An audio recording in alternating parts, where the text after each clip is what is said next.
Behind the Green Door, Chapter 2. A Rival Reporter. Penny presently edged the sedan into a parking space across the street from the Riverview Hotel.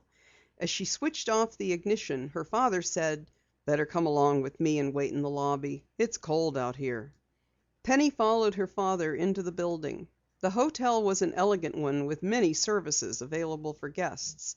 She noticed a florist shop, a candy store, a dry cleaning establishment, and even a small brokerage office opening off the lobby. "Oh, yes," said Mr. Parker as Penny called his attention to the brokerage. "Maxwell hasn't overlooked anything. The hotel has a special leased wire which, I've been told, gives him a direct connection with his other places." Walking over to the desk, Mr. Parker mentioned his name and asked the clerk if he might see Harvey Maxwell. "Mr. Maxwell is not here," replied the man with an insolent air. "When will he be at the hotel?" "Mr. Maxwell has left the city on business. He does not expect to return until the end of next month." Mr. Parker could not hide his annoyance. "Let me have his address then," he said in a resigned voice. "I'll write him." The clerk shook his head. "I have been instructed not to give you Mr. Maxwell's address. If you wish to deal with him, you will have to see his lawyer, Gorman S. Raley." "So Maxwell was expecting me to come here to make a deal with him?" demanded Mr. Parker. "Well, I've changed my mind. I'll make a deal all right, but it will be in court. Good day." Angrily, the newspaper man strode from the lobby. Penny hurried to keep pace with him. "That settles it," he said tersely as they climbed into the sedan again. "This libel suit will be a fight to the finish, and maybe my finish at that." "Oh, Dad, I'm sure you'll win. But it's a pity all this had to come up just when you had planned a fine vacation. Mrs. Downey will be disappointed too." "Yes, she will, Penny. And there's Mrs. Weems to be thought about. I promised her a 2 weeks trip while we were gone." They drove in silence for a few blocks. As the car passed the Sidell residence, Penny's father said thoughtfully: "I suppose I could send you out to Pine Top alone, Penny, or perhaps you might be able to induce your chum Louise to go along. Would you like that?" "It would be far more fun if you went also." "That's out of the picture now. If everything goes well, I might be able to join you for Christmas weekend." "I'm not sure Louise could go," said Penny doubtfully. "But I can find out right away." After dinner that night, she lost no time in running over to the Sidell home. At first, Louise was thrown into a state of ecstasy at the thought of making a trip to Pine Top, and then her face became gloomy.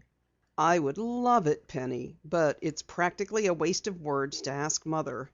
We're going to my grandmother's farm in Vermont for the holidays, and I'll have to tag along." Since grade school, the two girls had been inseparable friends. Between them there was a perfect understanding, and they made an excellent pair, for Louise exerted a subduing effect upon the more impulsive, excitable Penny. Inactivity bored Penny, and wherever she went, she usually managed to start things moving. When nothing better offered, she tried her hand at writing newspaper stories for her father's paper. Several of these reportorial experiences had satisfied even Penny's deep craving for excitement. 3 truly big stories had rolled from her typewriter through the thundering presses of the Riverview Star. The Tale of the Witch Doll, The Vanishing Houseboat, and Danger at the Drawbridge. Even now, months after her last astonishing adventure, friends liked to tease her about a humorous encounter with a certain Mr. Kippenberg's alligator. "Pine Top won't be any fun without you, Lou," Penny complained. "Oh, yes, it will," contradicted her chum. "I know you'll manage to stir up plenty of excitement. You'll probably pull a mysterious Eskimo out of a snowbank, or save Santa Claus from being kidnapped. That's the way you operate." "Pine Top is an out-of-the-way place, close to the Canadian border. All one can do there is eat, sleep, and ski." "You mean that's all one is supposed to do," corrected Louise with a laugh. "But you'll run into some big story, or else you're slipping." "There isn't a newspaper within 50 miles. No railroad either. The only way in and out of the valley is by airplane And bobsled, of course." "That may cramp your style a little, but I doubt it," declared Louise. "I do wish I could go along." The girls talked with Mrs. Sidell, but as they had both expected, it was not practical for Louise to make the trip. "I'll come to the airport to see you off on your plane," Louise promised as Penny left the house. "You're starting Thursday, aren't you?" "Yes, at 10:30 unless there's bad weather. But I'll see you again before that." All the next day Penny packed furiously. Mr. Parker was unusually busy at the office, but he bought his daughter's ticket and made all arrangements for the trip to Pine Top. Since Mrs. Weems also planned to leave Riverview the following day, the house was in a constant state of turmoil. "I feel sorry for Dad being left here all alone," remarked Penny. "He'll never make his bed, and he'll probably exist on strong coffee and those wretched raw beef sandwiches they serve at the beanery across from the Star office." "I ought to give up my vacation," declared Mrs. Weems. "It seems selfish of me not to stay here." But Mr. Parker would not hear of such an arrangement, and so plans moved forward just as if his own trip had not been postponed. "Dad, you'll honestly try to come to Pine Top for Christmas?" Penny pleaded. "I'll do my best," he promised soberly. "I have a hunch that Harvey Maxwell may still be in town, despite what we were told at the hotel. I intend to busy myself making a complete investigation of the man." "If I could help, I'd be tickled to stay, Dad." "There's nothing you can do, Penny. Just go out there and have a nice vacation." Mr. Parker had not intended to go to the office Thursday morning until after Penny's plane had departed, but at breakfast time a call came from DeWitt, the city editor, urging his presence at once. Before leaving, he gave his daughter her ticket and traveler's checks. "Now I expect to be at the airport to see you off," he promised. "Until then, goodbye." Mr. Parker kissed Penny and hastened away. Later, Louise Sidell came to the house. Soon after 10 o'clock, the girls took leave of Mrs. Weems and taxied to the airport. "I don't see Dad anywhere," Penny remarked as the cabman unloaded her luggage. "He'll probably come dashing up just as the plane takes off." The girls entered the waiting room and learned that the plane was on time. Curiously, they glanced at the other passengers. 2 travelers Penny immediately tagged as businessmen, but she was rather interested in a plump, overpainted woman whose nervous manner suggested that she might be making her first airplane trip.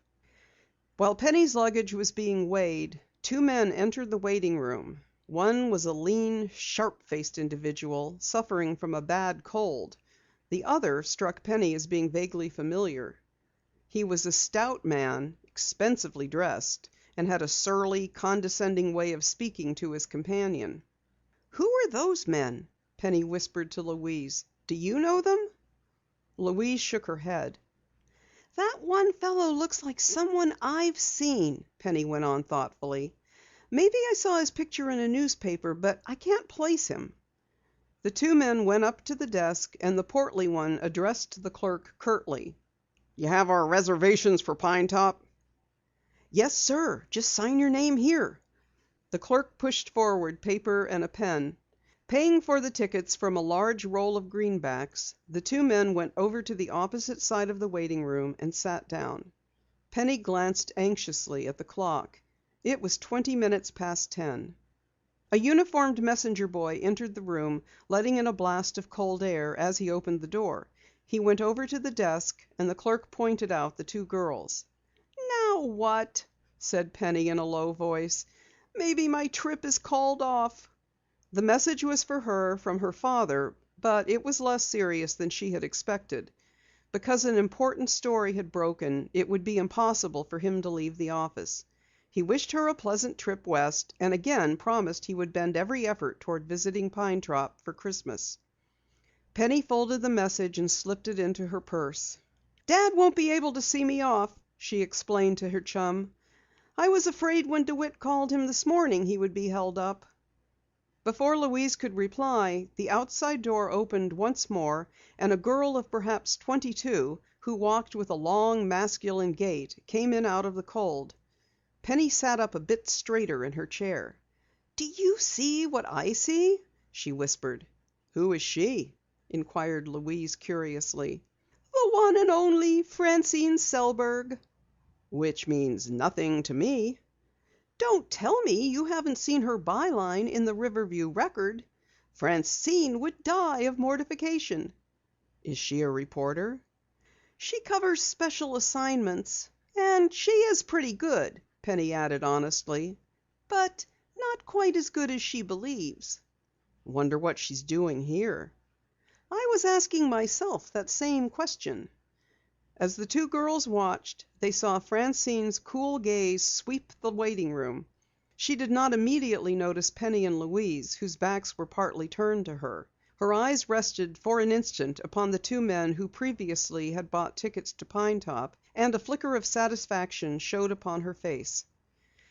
Moving directly to the desk, she spoke to the ticket agent in a low voice, yet loudly enough for Penny and Louise to hear. "Is it still possible to make a reservation for Pine Top?" "Yes, we have one seat left on the plane." "I'll take it," said Francine. Penny nudged Louise and whispered in her ear. "Did you hear that?" "I certainly did. What do you suppose she's going to Pine Top for? For the skiing?" "Unless I'm all tangled up in a knot. She's after a big story for the Record. And I just wonder if those two mysterious looking gentlemen aren't the reason for her trip." End of Chapter 2.